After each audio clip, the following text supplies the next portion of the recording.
సుమారు 4 ఏళ్ల క్రితం అనగా ఏప్రిల్ 2019వ సంవత్సరంలో నేను రియాద్ పోస్టింగ్‌లో ఉన్నప్పుడు నా పూర్వ సంస్థ సహోద్యోగులు శ్రీ గౌరీశంకర్ గారు నాకు 2007వ సంవత్సరంలో పంపిన ఒక మంచి కథ వై. సాయిబాబా గారి కానుక నా పుస్తకాల శోధనలో పైకి తేలింది. నా కుటుంబ సభ్యులకు దూరంగా ఉండటం వల్లనేమో ఆ కథ మళ్ళీ చదువుతుంటే నా కళ్ళు చెమర్చాయి. హృదయాన్ని హత్తుకున్న ఆ కథని ఒక ఆడియో రూపంలోకి మార్చితే ఎలా ఉంటుందనే ఒక చిన్న కోరిక కలిగింది. నా స్మార్ట్ ఫోన్లో రికార్డ్ చేసి సెలవు రోజుల్లో మళ్ళీ మళ్ళీ నేనే వినేవాణ్ణి. అలా విన్న ప్రతిసారి కథ లోతు, కథలోని పాత్రల గుణగణాలు ఒక్కోటి నన్ను కొత్త కొత్తగా స్పృశిస్తూ ఉండేవి. అయితే మళ్ళీ ఇంకో కథ ఇలా రికార్డ్ చేయాలనే ఆలోచన పెద్దగా తోచలేదు. 2020వ సంవత్సరంలో కరోనా మహమ్మారి ప్రపంచాన్నంతా కుదిపేస్తున్న కాలంలో ఆఫీసులు అన్నీ మూయబడటం వలన రూమ్కొచ్చి ఖాళీగా కూర్చుంటుంటే పిచ్చి పట్టినట్టు ఉండేది. అప్పుడు వచ్చింది ఇంకో తెలుగు కథ ఏమన్నా దొరికితే ఆడియోగా రూపొందించాలనే ఆలోచన. అలా సంవత్సరంన్నర తర్వాత అనగా జూలై 2020వ సంవత్సరంలో ఎర్రమల్లి శేఖర్ గారి కథ తోడు రికార్డ్ చేయడం జరిగింది, రెండవ కథగా.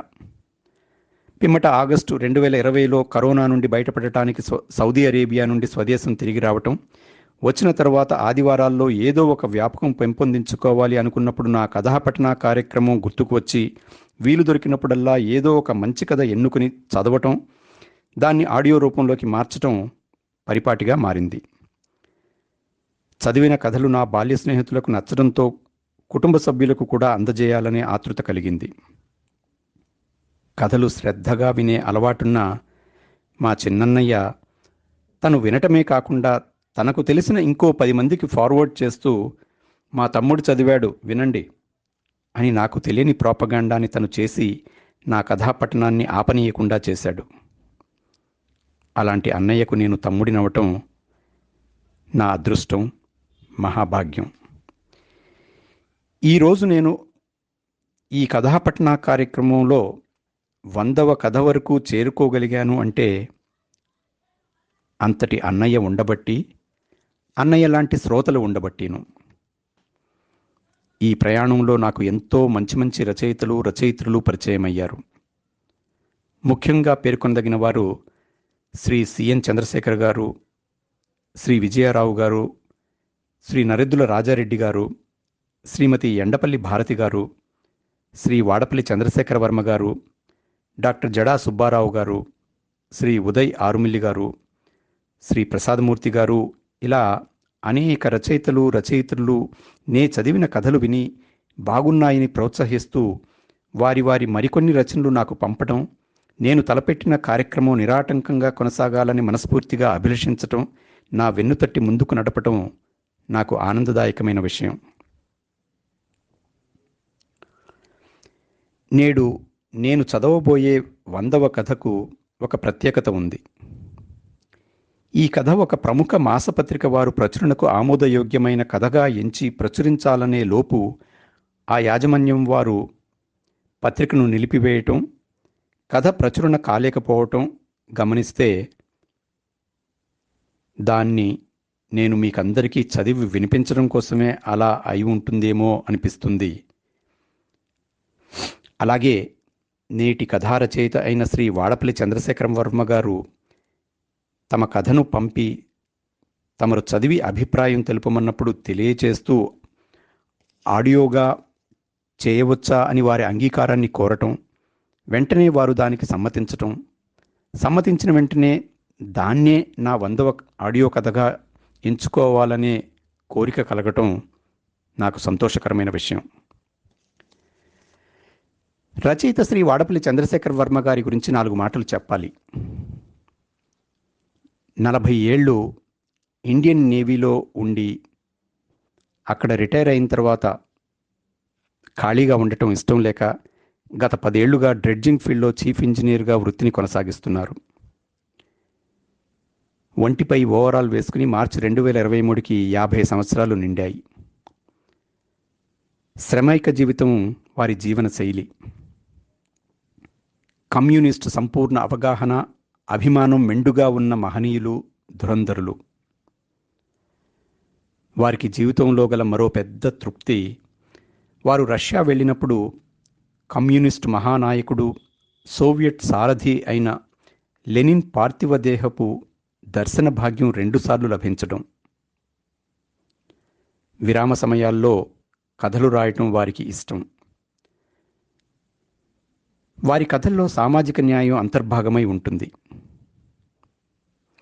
ఒక సందర్భంలో నన్ను వారు, అవును మీరెందుకు కథలు రాయకూడదు అని అడిగినప్పుడు ఏం చెప్పాలో తోచక, నేను రాసిన ఒక నా యథార్థ జీవిత ఘటనను వారికి కథగా పంపి దాన్ని వారు చదివి,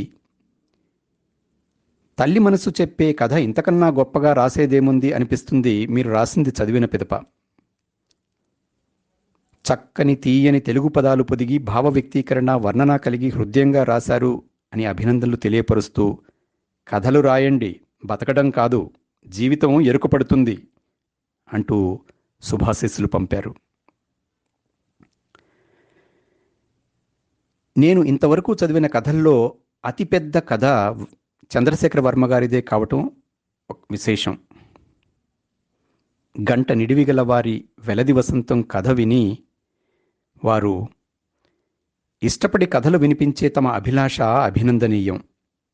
హర్షించదగ్గ పని చేస్తున్నారు, సదా కొనసాగించండి.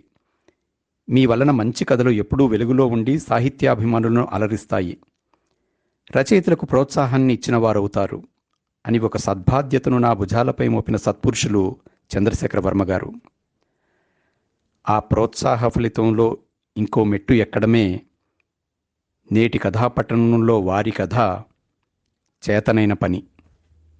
ఇక కథలోకి వెళ్తే, ఉదయం నిద్ర లేచిన రాఘవ కాలకృత్యాలు తీర్చుకుని హాల్లోకి వచ్చాడు. ఆ రోజు పేపర్ టీపాయ్ మీద లేదు. పేపర్ వేసేవాడు గేటు బయట నుంచే వరండాలోకి విసిరేసి పోతాడు. రాజ్యం తెచ్చిపెడుతుంది. చుట్టూ చూశాడు. వీధి గుమ్మం తలుపు వేసి ఉంది. వంటగది నుంచి టీ మరుగుతున్న వాసన వస్తోంది. భార్య పనిలో పడిపోయి మర్చిపోయి ఉంటుందనుకుని తప్పదు తనే తెచ్చుకోవాలనుకున్నాడు. రాఘవ వెళ్ళి వీధి తలుపు తీయటానికి మూసి ఉన్న డోర్ కర్టెన్ తప్పించబోయాడు. కర్టెన్ వేలాడే కర్రతో సహా కొక్కి నుంచి తప్పుకుని కిందపడి టక్కమన్న శబ్దమైంది. అతడు తెల్లబోయాడు. వంటగదిలో భార్య వినే ఉంటుందనిపించి గుండె గతుక్కుమని వెనుదిరిగాడు. ఎప్పుడు వచ్చిందో ఎదురుగా టీకప్పుతో నిలబడున్న రాజ్యంని చూసి తుళ్ళిపడ్డాడు. మీరే పని సక్రమంగా చేశారు?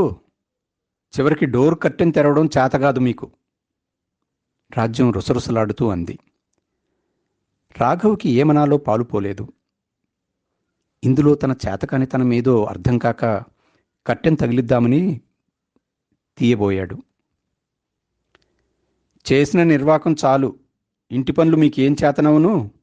చల్లారిపోతుంది, టీ తాగండి, నేను తగిలిస్తాను అని రాజ్యం టీ కప్పును భర్త చేతిలో పెట్టింది. దగ్గరలో ఉన్న స్టూలు తెచ్చి దానిపై నిల్చుని కట్టెను తగిలించి వంటగదిలోకి వెళ్ళిపోతుంటే రాఘవ చిన్నబోయి చూశాడు. తనకు లేని నేర్పరితనమేదో భార్యలో ఉందనుకున్నాడు. అందుకే తమ 25 ఏళ్ల కాపురంలో రాజ్యంకి తను ఏ పని చేసినా చేతకానిదిగానే కనిపిస్తుంది. చివరకు బజారు నుంచి తెచ్చిన కూరగాయల్లో 1-2 పుచ్చులున్నా ధర ఎక్కువనిపించినా చేతగాని పనే అంటుంది. రాఘవ తలుపు తీసి వరండాలోకి వెళ్ళాడు. అక్కడున్న పేపరు తీసి చదువుతూ టీ రుచిని ఆస్వాదిస్తూ కూర్చున్నాడు. జరిగింది మరిచిపోయి కులాసాగా ఉన్న కొంతసేపటికి రాజ్యం రావటంతో పేపర్ మడిచి పక్కన పడేశాడు. ఇంటిగల ఆయన నిన్న మీరు ఆఫీస్కి వెళ్ళాక వచ్చాడు. అద్దె తీసుకుపోతూ పురోణి గడువు ఈ నెలతో అయిపోతుందని గుర్తు చేశాడు. నిదానంగా చెబుతున్న భార్య వైపు రాఘవ నిబ్బరంగా చూడలేకపోయాడు. చేయలేకపోయిన పని అనవసరంగా నెత్తిన పెట్టుకున్నాననుకున్నాడు. అద్దెకుంటున్న ఇంటిని ఓనరు అమ్మకానికి పెట్టాడని తెలిసి రాజ్యం భర్తకు కొనడం మంచిదని చెప్పింది. 10 ఏళ్లుగా ఉంటున్న ఇల్లు, అమ్మాయి చదువు, పెళ్ళి, శుభకార్యాలన్నీ ఆ ఇంట్లోనే జరిగాయి. ఏ ఇబ్బందులు పడకుండా కలిసొచ్చిన ఇంటిని కొనడానికి రాఘవని ఒప్పించింది. అలా అని భారాన్నంతా భర్తపై వేయలేదు. తన ఒంటి మీద నగలను బ్యాంకులో తాకట్టు పెట్టి 2 లక్షలు అప్పు చేసి అడ్వాన్సుగా ఇచ్చి పురోణి రాయించింది. రిజిస్ట్రేషన్కి కావలసిన మిగిలిన డబ్బుకి రాజ్యం తన పేరున్న 400 గజాల ఇంటి స్థలాన్ని అమ్మితే సరిపోతుందనుకుంది. ఎప్పుడో 15 ఏళ్ల క్రితం నగరానికి 10 కిలోమీటర్ల దూరంలో రియల్ ఎస్టేట్ వెంచర్ వేసిన తన పినతల్లి కొడుకు దగ్గర వాయిదాల పద్ధతిలో కొన్న ప్లాట్ అది. దాన్ని అమ్మకానికి పెట్టమని భర్తకు చెప్పి 5 నెలలు గడిచాయి. అగ్రిమెంట్ కాలపరిమితి దగ్గర పడింది, కానీ స్థల విక్రయంలో రాఘవకి ఒక్క అడుగు ముందుకు పడలేదు. అందుకే ఇప్పుడు భార్యకు చెప్పడానికి ఏదీ తోచక రాఘవ మౌనంగా ఉండిపోయాడు. భర్త మాట్లాడకపోవడంతో రాజ్యంకి అసహనం కలిగింది. అలా బెల్లం కొట్టిన రాయిలా పడుంటే పనులు కావు. వారం రోజుల్లో మళ్ళీ వస్తాడు. ఇంటి ఓనర్కి ఏం చెబుతారు? స్థలం అమ్మకం కాలేదంటే ఊరుకుంటాడా? భార్య గద్దించి అడుగుతుంటే రాఘవ చిన్నబోయి చూశాడు. 4-5 చెప్పి ఉంచాను. కొందరు స్థలం చూసి వెళ్తున్నారు, మరికొందరు తక్కువ ధరకి బేరం చేస్తున్నారు. తన ప్రయత్నంలో లోపం లేదన్నట్టు నసుకుతూ అన్నాడు. అన్ని పనులు రాజ్యం చక్కబెడుతుంది. ఆఫీస్కి వెళ్ళి రావటం తప్ప తను చేసింది ఏమీ లేదు. స్థలం అమ్మడం తెలియదని ముందే చెప్పేసి ఉంటే ఇంతవరకు వచ్చేది కాదనుకున్నాడు. అంటే స్థలం అమ్మడం చేత కాదంటారు? రాజ్యం సూటిగా అడిగేసరికి భార్య అనవలసిన మాటలు అనేసిందనుకున్నాడు. అమ్మలేకపోవడానికి తన చేతకానితనమేమిటో రాఘవకి అర్థం కాలేదు. ఏం మాట్లాడుతున్నావు రాజ్యం? ఇందులో చేతకానితనమేముంది? మంచి ధర వస్తుందని చూస్తున్నాను. కోపం వచ్చినా తమాయించుకుని అన్నాడు. అసలు స్థలం మీకు అమ్మడం ఇష్టం లేదు. 100 గజాల ఈ చిన్ని డాబా కొంపకి నిక్షేపం లాంటి 400 గజాల స్థలం అమ్మడం కూడదని మీరన్నారు. భార్య మాటలకు రాఘవ తుళ్ళిపడ్డాడు. ఆ స్థలంలో నచ్చిన విధంగా చిన్నదైన ఇల్లు కట్టుకుని రిటైర్ అయ్యాక సెటిల్ అవ్వాలని అతడి అభిప్రాయం. చూడు రాజ్యం, సమస్య వచ్చినప్పుడు, బాధ కలిగినప్పుడు ఆలోచించి మాట్లాడడం మంచిది. ఇల్లు కొనే విషయంలో అప్పుడు నా అభిప్రాయం చెప్పాను. నీ మాటని ఏనాడూ కాదనలేదు. రాఘవ నొచ్చుకుంటూ అన్నాడు. నా మాట కాదనరు, నేను చెప్పిన పని చేయలేరు. ఈ నెలలో స్థలం అమ్మలేకపోతే ఇల్లు కొనడం జరిగే పని కాదు. ఆశ వదులుకోవటమే. రాజ్యం బాధపడుతూ అంది. అలా దిగులు పడకు. రేపటి నుంచి గట్టి ప్రయత్నం చేస్తాను. లేదంటే బ్రోకర్కి ఇమ్మంటావా? అది నన్నడిగితే ఏం చెప్పను? అర్జెంటుగా అమ్మమంటే కమిషన్ బాగా గుంజుతాడు. తను ఏమన్నా రాజ్యం వంక చూపెడుతుందనుకున్నాడు రాఘవ. అయితే ఏం చేయాలో నీవే చెప్పరాదు? విసుగుతో విసురుగా అడిగాడు. చుట్టూ తిప్పి మీరు నా దగ్గరకు రాకండి. నేను మిమ్మల్ని నమ్మి తప్పు చేశాను. మా పిన్ని కొడుక్కి చెబితే స్థలం ఏనాడో అమ్ముడైపోను. ఎందుకా పని చేయలేదు? రాఘవ రోషంగా అడిగాడు. వాడు మా బంధువులకి స్థిరాస్తులు అమ్ముకుంటున్నారని చెబుతాడు. అది మనకు చిన్నతనం కదూ.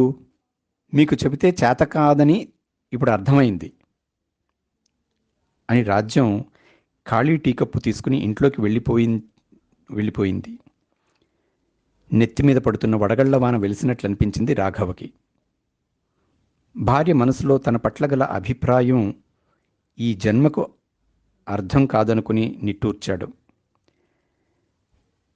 చేతకానితనానికి చేతనైనతనానికి మధ్య మార్గంగా బ్రతికే దారి ఉంటే బాగుండుననుకుంటూ పేపర్లో తలదూర్చాడు.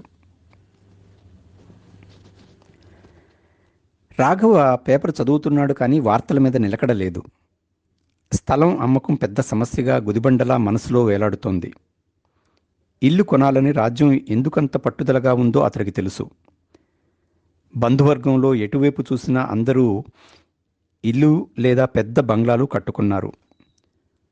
శుభకార్యాల్లో కలిసినప్పుడు, ఏమే రాజ్యం, అద్దె కొంపలో కాపురం ఎన్నాళ్ళు చేస్తావే, స్తోమతకు తగ్గట్టు సొంతిల్లు లేకపోతే చిన్నతనం కదూ, ఎప్పుడు కడతావని అడిగినా వాళ్ళకి సమాధానం చెప్పలేక చిన్నబోతుంది. అది ఎగతాళో అభిమానమో అర్థం కాక భార్య కన్నీళ్లు పెట్టుకోవటం గుర్తొచ్చి రాఘవ మదనపడ్డాడు. ఏ ఆంతర్యంతో అన్నా బంధువుల మాటల్లో తమ వెనుకబాటుతనం కాదనలేనిది. 25 ఏళ్లుగా గవర్నమెంట్ జాబ్ చేస్తున్నాడు. సొంత ఇల్లు లేకపోవటం హోదాకి తక్కువే. అందుకే ఎలాగైనా స్థలం అమ్మి ఇల్లు కొనాలి. భార్యకు తన కార్యదక్షతని నిరూపించుకునాలని రాఘవ నిర్ణయానికొచ్చి అతడి మనసు తేలికపడింది. కాసేపటికి గేటు దగ్గర కారు వచ్చిన శబ్దం విని తలెత్తి చూశాడు. వెనక సీట్లోంచి సూటు బూటుతో దిగిన రమణమూర్తిని గుర్తించి ఆశ్చర్యపోయాడు. 10 ఏళ్ల తర్వాత చూస్తున్న స్నేహితుడిని టీవీ దర్జాకి వీడు బాగా డబ్బు చేశాడనుకున్నాడు. రాఘవ, రమణమూర్తి హైస్కూల్ నుంచి జూనియర్ కాలేజీ వరకు కలిసి చదువుకున్నారు. ఇద్దరూ ఒక గ్రామం నుంచి పట్టణం వచ్చిన వారు కావడంతో స్నేహితులయ్యారు. కానీ వారి అభిప్రాయాలు, ఆలోచనలు భిన్న ధృవాలు. రాఘవ లేచి గేటు తీయడానికి ఎదురు వెళ్ళాడు. రమణమూర్తి స్నేహితుడి వైపు చూడలేదు. కారు దగ్గర నుంచి వీధి చివరి వైపు నడుస్తూ పరిసరాల్ని పరిశీలనగా చూస్తూ వెళ్తున్నాడు. రాఘవకి అర్థం కాలేదు. వీడేంటి చూడకుండా రోడ్డు కొలవటానికి వచ్చినట్లు అలా వెళ్ళిపోతున్నాడనుకున్నాడు. రమణమూర్తి తామి ఇంట్లో అద్దెకు దిగిన కొత్తలో వచ్చాడు. ఆఫీస్ ప్రమోషన్తో వేరే ఊరు వెళ్ళి తిరిగి బదిలీ మీద వచ్చాడు. ఇల్లు గుర్తుపట్టలేదనుకోవడానికి లేదు. కారు గేటు ముందు ఆపాడు. ఎదురుగా ఉన్న తనని గమనించకపోవటం రాఘవకి స్నేహితుడి ప్రవర్తన వింతగా తోచింది. వీధి చివరి వరకు వెళ్ళిన రమణమూర్తి వెనుతిరిగి రాఘవ ఇంటికే వచ్చాడు. ఏరా రాఘవ, ఏనాడు నాతో చెప్పలేదు? ఈ ఏరియా ఎంతగా డెవలప్ అయింది. డూప్లెక్స్ బంగ్లాలు, మేడలు చూస్తుంటే గజం 1,00,000కి పైమాటే ఉంటుంది. ఏమంటావ్? 10 ఏళ్ల తర్వాత కలిసిన స్నేహితుడి పలకరింపు తీరుకి రాఘవ తెల్లబోయి చూశాడు. అలా గుడ్లప్పగించి చూస్తావేరా, నేను రమణమూర్తిని.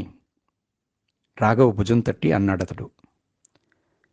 అవునవును, రమణమూర్తివే, నువ్వు మారలేదు, లోపలికి రా, గేటు తీస్తూ అన్న రాఘవ గొంతులో అనాలోచితంగా వ్యంగ్యం దొర్లింది. రమణమూర్తి అదేం పట్టించుకోకుండా ఇంటి పరిసరాల్ని చూస్తున్నాడు. కాస్ట్లీ లొకాలిటీలో ఈ ఇల్లు దిష్టిబొమ్మలా ఉందిరా, కనీసం రంగులైనా వేయించడా మీ ఇంటి ఓనరు? రమణమూర్తి తీరు రాఘవకి చిరాకనిపించింది. సంభాషణ దారి మళ్లించాలనుకున్నాడు. నీకు ట్రాన్స్ఫర్ అయిందని తెలిసి మీ ఇంజనీరింగ్ డిపార్ట్మెంట్కి ఫోన్ చేశాను. మీటింగ్లో ఉన్నావని చెప్పారు. అవునా? ఏదో పనిపడి చేసుంటావని పియ్య అనుకుంటాడు. నాకు చెప్పలేదు. కాంట్రాక్టర్ల వ్యవహారం నీకు తెలుసుగా. వారి లొసుగుల్ని మూతపెట్టడం పెద్ద తలనొప్పి. క్షణం తీరికుండదు. రమణమూర్తి కళ్ళెగరేస్తూ అన్నాడు. వీడి నైజం మారలేదనుకున్నాడు రాఘవ. అవును మరి, అధికారంతో పాటు బాధ్యతలు పెరుగుతాయి. అన్నట్టు నీకు ప్రమోషన్ వచ్చిందిగా, ఇంకా ఈ అద్దె కొంపలోనే ఉండటం నాకు ఆశ్చర్యంగా ఉంది. స్నేహితుడి ధోరణి రాఘవకి చికాకు కలిగించింది. ఏమిట్రా నీ అసందర్భపు వాగుడు? ఏళ్ల తర్వాత వచ్చి ఎందుకు పనికిరాని మాటలు అన్నట్లు భార్యా పిల్లలు బాగున్నారా? ఒక్కడివే వచ్చావు, ఫ్యామిలీని తీసుకురావాల్సింది. రమణమూర్తి ఏదో చెప్పబోతుంటే అలికిడి విని రాజ్యం బయటకు వచ్చింది. మీరా అన్నయ్య, వదినా పిల్లలు ఎలా ఉన్నారు? ఆదివారమే కదా, అందరూ రావాల్సింది. భార్య రాకతో రాఘవ మనస్సు కుదుటపడింది. శుభకార్యం చేస్తే అందరం భోజనాలకే వస్తాం. చెల్లాయి, మీరు ఇల్లు కట్టి గృహప్రవేశానికి పిలవండి. రాఘవ గతుక్కుమని భార్య వైపు చూశాడు. ఆమెకు అర్థమైంది. ఇల్లు కొంటున్నామన్న సంగతి చెప్పొద్దని రాజ్యం కళ్ళతోనే మాట్లాడింది. మీరన్నది బాగుంది. కాలం కలిసొచ్చినప్పుడు ఎవరు కాదంటారు? అలా బయట నిలబడిపోయారు, లోపలికొచ్చి కూర్చోండి, కాఫీ కలిపి తెస్తాను అని రాజ్యం వంటగదిలోకి వెళ్ళింది. రాఘవ భార్య చతురతకి అబ్బురపడ్డాడు. రమణమూర్తి హాల్లో సోఫాలో కూర్చుంటూ నలుమూలలా పరికించి చూశాడు. రాఘవ, ఇంటి స్థలం ఎన్ని గజాలురా? రమణమూర్తి వదిలిపెట్టేలా లేడు. వివరాలు ఎందుకు వాకపు చేస్తున్నాడో రాఘవకి తోచడం లేదు. 120 గజాలు. బెడ్రూము, వంటగది, ఈ హాలు, అటాచ్డ్ బాత్రూము. సర్దుకుపోగల సంసారానికి ఒద్దికగా సరిపోతుంది. వివరాలు వల్లెవేస్తూ విసురుపాటుగా చెప్పాడు. ఇల్లు బాగుంది, కానీ సర్దుకుపోవడం అన్నది నాకు నచ్చదు. నీవింకా ఆ తత్వం నుంచి బయటపడినట్టు లేదు. రమణమూర్తి ఎగతాళిగానే అన్నాడు. రాఘవ అభిమానపడ్డాడు. అనుకూలించినంతకాలం నీకలాగే ఉంటుంది. పరిస్థితులు మారి జీవితంలో ఎదురు దెబ్బలు తింటేగాని తత్వం బోధపడదు. రాఘవ కావాలనే చురక వేశాడు.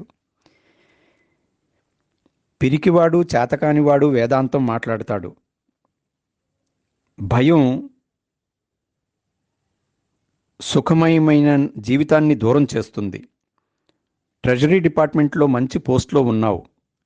రిటైర్మెంట్ దగ్గర పడుతుంది. ఇప్పుడైనా సంపాదించు. అన్నీ సమకూర్చుకుని సెటిల్ అవ్వాలను చూడు. బ్రతకడం చేత కావాలి. రమణమూర్తి పెద్ద గొంతు చేసి అన్నాడు. తన వ్యక్తిత్వాన్ని గాయపరిచిన అతడి మాటలకి రాఘవకి కోపం వచ్చి ముఖం ఎర్రబారింది. కానీ అతిథి మర్యాదకి ఏమనలేకపోయాడు. రాజ్యం కాఫీ తెస్తూ రమణమూర్తి మాటలు విన్నది. కూడని పనులకి చేతగాకపోవడమే మంచిదన్నయ్యా. రాఘవ మీకులాగా బతకాలనుకోరు. వ్యంగ్యం ఉన్న సౌమ్యంగా నవ్వుతూ అంది. రమణమూర్తికి చురుక్కుమంది. మారిన ముఖ కవళికలను వెర్రినవ్వుతో కప్పేస్తూ కాఫీ కప్పు అందుకున్నాడు. రాఘవ ఉలికిపాటుగా రాజ్యంని చూశాడు. భార్య అంత సూటిగా వాత పెడుతుందనుకోలేదు.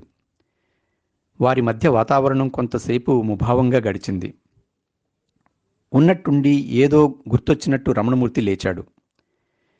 నేను వెళ్తాను, మళ్ళీ కలుద్దాం అన్నాడు. అదేమిట్రా ఇలా వచ్చి అలా వెళ్ళిపోతున్నావు? చాలా కాలానికి కలిసాం, ఉండకూడదు? రాఘవ సంప్రదాయంగా అన్నాడు. లేదురా, ఓ అర్జెంటు పని మీద ఈ వేపు వస్తూ నిన్ను చూడాలని ఆగాను. మరోమారు తీరుబడి చూసుకుని వస్తాను. తన మాటకు ఎదురు చూడకుండా రమణమూర్తి వెళ్ళిపోతుంటే రాఘవ విస్తుపోయి చూస్తుండిపోయాడు. కారు వెళ్ళిపోయిన శబ్దం వినపడింది. రాజ్యం ఖాళీ కాఫీ కప్పులను తీసుకుని వెళ్తూ భర్త భుజం తట్టింది. రాఘవ ఆమె వైపు అభావంగా చూశాడు. అతడిని అర్థం చేసుకోవటం మీకు చేత కాదు. మన స్థలం అమ్మకం గురించి ఆలోచించండి. గట్టి ప్రయత్నం ఉంటే పని నెరవేరడానికి 10 దారులుంటాయి. పట్టుదల, కొంత నేర్పు చూపిస్తే మీరు చేయగలరు అన్నది రాజ్యం. భార్య నుంచి ఆ నమ్మకాన్ని, ప్రోత్సాహాన్ని ఆశిస్తున్నాడు రాఘవ. ఇప్పుడు అతని మనసు ఆనందంతో పాటు ఉత్సాహాన్ని నింపుకుంది. వారం రోజుల్లో స్థలం అమ్మకం జరిగిపోయింది. రాఘవ పెట్టిన ప్రావిడెంట్ ఫండ్ లోను అందింది. డబ్బు సమకూరడంతో 4 రోజుల్లో రిజిస్ట్రేషన్ పెట్టుకున్నారు. పనులు చకచకా జరిగిపోతుంటే రాఘవ మనసు కుదుటపడింది. సొంతింటి కల నెరవేరబోతుందన్నందుకు రాజ్యంకి ఆనందంగా ఉంది. ఉదయం రాఘవ ఆఫీస్కి బయలుదేరుతుంటే రాజ్యం ఎదురు వచ్చింది. ఇంటి ఓనర్కి ఫోన్ చేసి గుర్తు చేయండి, రిజిస్ట్రేషన్ రోజున మరే పనులు పెట్టుకోవద్దని. ఎందుకైనా మంచిది ముందుగా వెళ్ళి డాక్యుమెంట్ రైటర్ని కలవండి. రాఘవ్కి భార్య మనసులోని సంతోషమంతా ఆమె ముఖంలో కనిపించింది.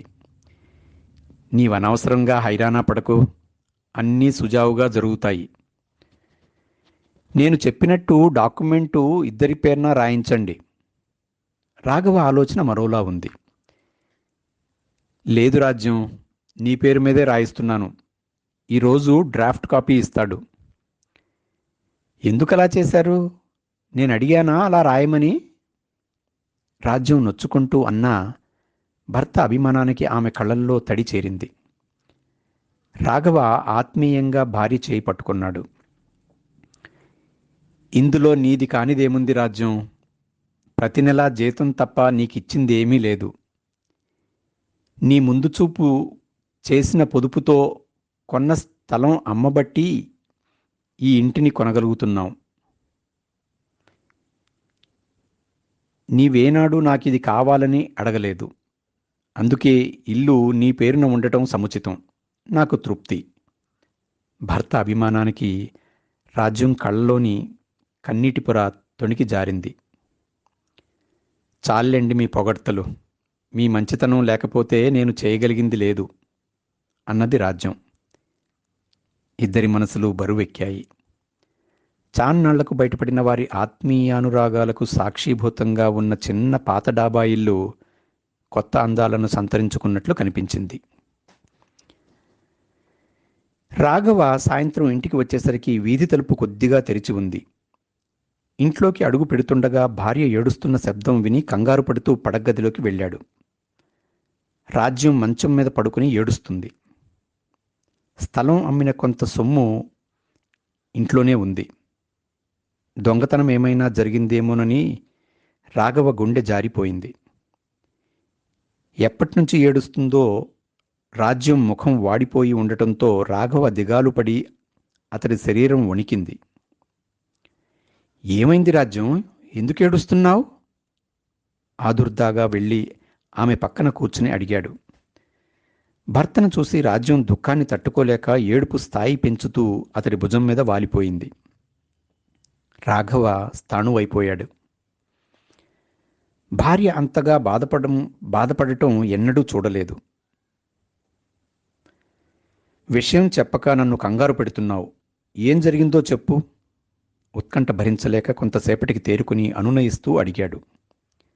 రాజ్యం సంభాళించుకుని కళ్ళు తుడుచుకుంది.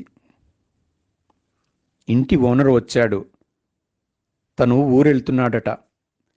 రిజిస్ట్రేషన్ వచ్చే నెలలో పెట్టుకోమంటున్నాడు. అలా ఎందుకంటాడు? తేదీ అనుకున్నప్పుడు ఏ అభ్యంతరం లేదన్నాడు. వచ్చే నెలంటే అగ్రిమెంటు డేట్ అయిపోతుంది. అదే నేను అడిగాను. తర్వాత వాడి మాటల్లో తెలిసింది ఇల్లు వేరొకరికి అమ్మడానికి ఎత్తుగడని. రాఘవ విస్మయంగా చూశాడు. అవునండి, ఇప్పుడు 10 లక్షలు ఎక్కువకి బేరం వచ్చిందట. ఆ డబ్బు మనం ఇస్తే తనకు అభ్యంతరం లేదంటాడు. అంతా వాడిష్టమేనా? రేపు మన అగ్రిమెంటు తీసుకెళ్లి రిజిస్ట్రార్తో మాట్లాడతాను. లాయర్ నోటీస్ ఇస్తే వాడే దిగొస్తాడు. ఆ రైట్స్ మనకున్నాయి. రాఘవ కోపంగా అన్నాడు. అతడి కళ్ళు ఎరుపెక్కి ముఖం జేవురించింది. ఆవేశపడకండి. ఇంతవరకు వచ్చాడంటే వాడికి ఈ తంటాలు తెలియకపోవు. అంతవరకు పోతే స్నేహితుడితో మీకు స్పర్ధలొస్తాయి. రాఘవ ఉలిక్కిపడ్డాడు. అవునండి, 10 లక్షలు ఎక్కువ ఇస్తుంది మీ స్నేహితుడే. రమణమూర్తి కొంటున్నాడని అతగడే చెప్పాడు. రాఘవ నివ్వెరపోయాడు. భార్య నిదానంగా గుట్టు విప్పుతుంటే అతనికి మతిపోతుంది. మనం ఇస్తున్న ధరే ఎక్కువ. 10 లక్షలు పెంచి కొనడానికి పాత డాబా ఇల్లు వాడికెందుకు? ఎందుకంటే చెబుతాను వినండి. ఈ ఇంటి వెనుక ఉన్న 400 గజాల స్థలం రమణమూర్తిది. మీ స్నేహితుడు చెప్పలేదు. మనం ఈ ఇంట్లో దిగకముందే కొన్నాడు. అది 4 ఇళ్ల మధ్య ఉంది. మన ప్రహారీ నానుకొని ఉన్న 3 అడుగుల దోవ తప్ప మరో దారి లేదు. ఈ ఇంటిని కొని గేటు పెట్టి పెద్ద బంగ్లా కట్టాలని చూస్తున్నాడు. స్నేహితుడి కుయుక్తి తెలిసి రాఘవకి మాటలు రాలేదు. రమణమూర్తికి 10 లక్షలు డబ్బంటే అంత లెక్కలేని తనమా అనుకుంటున్నాడు. రాజ్యం, రమణమూర్తి పెంచిన 10 లక్షలు దీనికి విలువ కాదు. పొరపాటు చేస్తున్నాడనిపిస్తుంది. భర్త అమాయకత్వానికి పోయాడనుకుంది రాజ్యం. అంతకన్నా ఆలోచించడం మీకు చేత కాదు. రమణమూర్తి నష్టపోయిందేముంది? లంచాలు మెక్కి సంపాదించింది. నల్ల డబ్బు చీకటి పనులకే ఖర్చు చేస్తాడు. తనలా ఆలోచించలేకపోయాడనుకున్నాడు రాఘవ. అతడికిప్పుడు జరుగుతున్నదంతా అర్థమైంది. రమణమూర్తి డబ్బు మనిషిని తెలుసు, కానీ ఇంత అవినీతి అన్యాయమున్న మనిషినుకోలేదు. వెధవ, వంచకుడు అన్నాడు రాఘవ. భర్త అంత పరుషంగా మాట్లాడటం రాజ్యం మొదటిసారి విన్నది. అలా అని ఊరుకోకూడదు. ఇంటి ఓనరు డబ్బు కోసం కక్కుర్తిపడి మోసం తలపెట్టాడు. కానీ రమణమూర్తి మిత్రద్రోహానికి ఒడిగట్టాడు. ఏం చేస్తారో నాకు తెలీదు. మీకు చేతనైంది చేసి అతడికి గట్టిగా బుద్ధి చెప్పాలి. ఆ దెబ్బకు ఈ ఇల్లు మనకు దక్కాలి. ఆవేశంగా అన్న భార్య వైపు చూసి అవునన్నట్లు అంగీకారంగా రాఘవ తల పంకించాడు. ఇల్లు కట్టుకోవాలని తనిష్టపడ్డ స్థలం అమ్మకమైపోయింది. భార్య ఆశపడి కొందామనుకున్న ఇల్లు చేజారిపోతుంది. దీనికంతటికీ కారణం రమణమూర్తి. వాడికి స్నేహధర్మం తెలియదనుకున్నాడు రాఘవ. రాజ్యం చెప్పినట్లు చేయాలనుకుని అతడి మనసు నిబ్బరపడింది. ఆ రోజు రాఘవ ఆఫీస్కి వెళ్ళిపోయాడు. రాజ్యం ఉదయం పనులు ముగించుకుని టీవీ పెట్టింది. అప్పుడే ప్రసారమవుతున్న బ్రేకింగ్ న్యూస్ చూసి తుళ్ళిపడింది. నమ్మకం కుదరక ఛానల్ మార్చింది. అదే వార్తని న్యూస్ రీడర్ చెబుతూ ప్రత్యక్ష ప్రసారం అవుతోంది. రాజ్యం నివ్వెరపాటు నుంచి తేరుకోవడానికి కొద్ది నిమిషాలు పట్టింది. ఆమె మనసులో దాగిన ఉక్రోషం చల్లారి ఉత్సాహం ఉవ్వెత్తున లేచింది. ఆనందంతో తబ్బిబ్బవుతూ వార్తని భర్తకు చెప్పాలని ఆదుర్దాపడుతూ మొబైల్ తీసింది. రాఘవ ఫోన్ రిసీవ్ చేసుకున్నాడు. రమణమూర్తి ఇంటి మీద ఏసీబీ వాళ్ళు దాడి చేశారు. ఇప్పుడే టీవీలో చూపిస్తున్నారు. రాజ్యం ఉత్సాహంగా చెప్పింది. జరుగుతుందని తెలుసు.